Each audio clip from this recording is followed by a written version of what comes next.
नमस्कार. तर बघूया सोयाबीन मार्केटचे बाजारभाव. सध्या जर बघितलं तर जे आहे सोयाबीनचे मार्केटचे ताजे बाजारभाव काय आहेत ते बघूयात. व्हिडिओ शेवटपर्यंत बघा.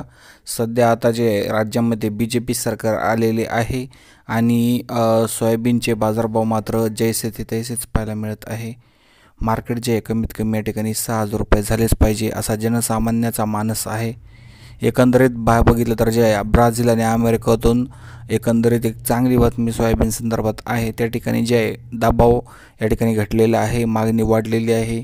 आता बघूयात की भारताचा याच्यावर काय परिणाम होतो. त्याच एकंदरीत जर बघितलं तर जे आहे मार्केट या ठिकाणी वाढलेच पाहिजे तरच शेतकरी मित्रांना परवडेल. लातूर आणि उदगीरमध्ये आज जर बघितलं तर 3,800 ते 4,450 रुपये मार्केट गेलेले आहे. नगर बीडमध्ये जर बघितलं तर जे आहे 3,900 ते 4,300 रुपये मार्केट गेलेले आहे. छत्रपती संभाजीनगर, जालना, यानंतर परभणी, हिंगोलीमध्ये बघितलं, वाशिममध्ये बघितलं तर जे आहे 3,700 ते 4,300 रुपये मार्केट या ठिकाणी पाहायला आपल्याला मिळत आहे. धन्यवाद.